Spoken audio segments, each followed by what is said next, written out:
Okay, got the roof off. Hot day today, I need the sunglasses on. And a cap on. Let's go. Right, we're just going to let the engine warm up a bit. I'd like to try and get it up to temperature, so probably take a few miles just to get it warmed up. We also need to go and get some fuel. And what a beautiful day. Based where I am, you don't really get the fantastic roads that you get in countries such as Italy, or even indeed up in Scotland, perhaps even North Yorkshire. Even those roads are pretty considerably better than these ones, but you do get some little magic moments. Look at the view across there, look at that.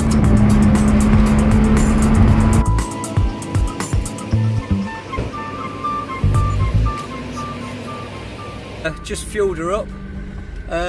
Interesting, when I was in the garage paying for the fuel, the amount of positive comments you get with the Lotus. I've just had 3 people just say to me what a great looking car it is, and that they would like to get one as well. They're saving up to get one or whatever, and really positive stuff.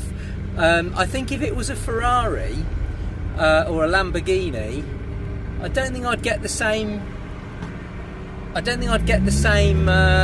of feedback, to be honest, because I think Lotus, especially in the UK, has a much better reputation because it's British. They probably look at it like a modern sort of Austin Healey, I think. Right, so the engine's warmed up, so we can stick it into sport mode now. Get it into sport.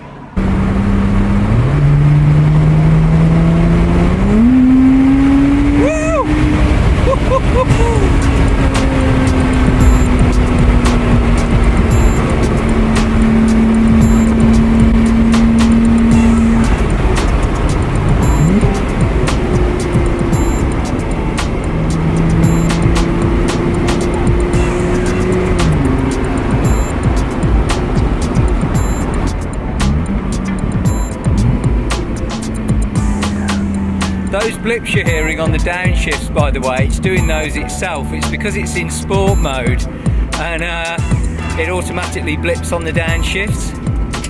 Cyclist here.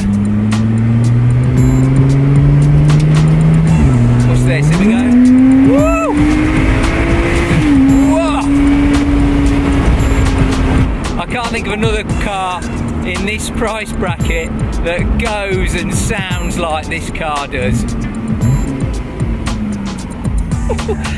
I mean, you really don't need to have it in manual mode because it's just so good. Whoa! Woo!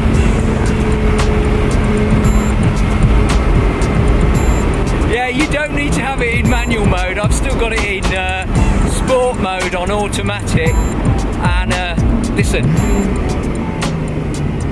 we'll have a go down here. I didn't realise that when you downshift, when you slow down in automatic mode, it blips the throttle automatically, and I didn't know it did that.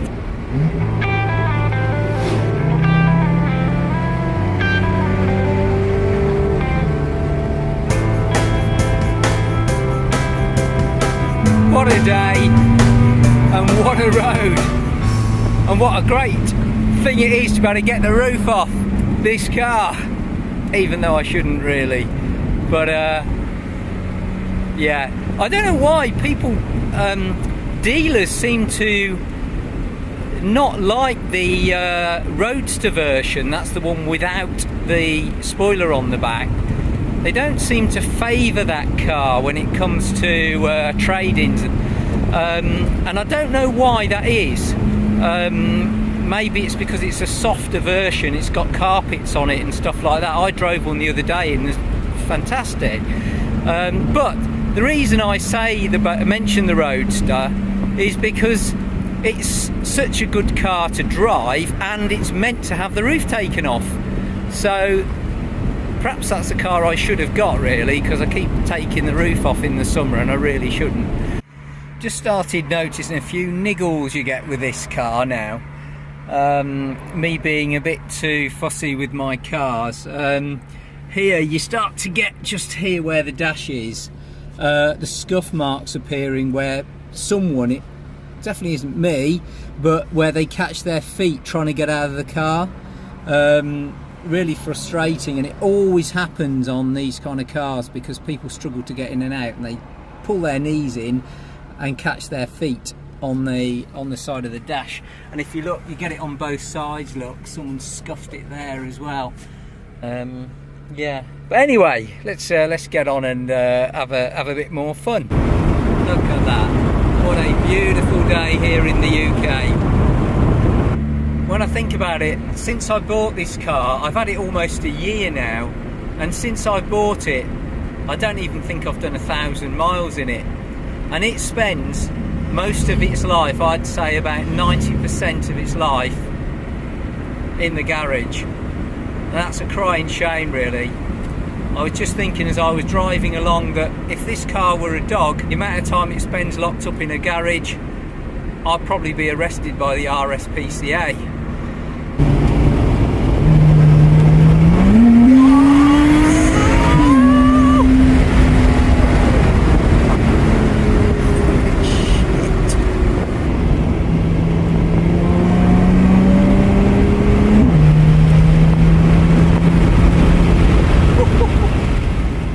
Guy on YouTube, JM, who does videos which seem to be quite focused around Lotus. He's got a Lotus Evora 400, very nice car. He recently did a video about whether or not Lotuses are worth the money, given the costs now of some of the newer models being so high. And it was very poignant. I did drop him an email about it because I was getting to the point where I was starting to question myself for buying this car, because it is a lot of money and it's a very stripped out car. You know, when you look at it, you don't appear to be getting an awful lot for your money compared to, say, you know, a Porsche Cayman or something of that nature. However, on a day like this, when you've got this car in sport mode, on a beautiful day, and you can really get it on some of these fantastic B roads, I can honestly say I've changed my mind. I do really think it is definitely worth every penny.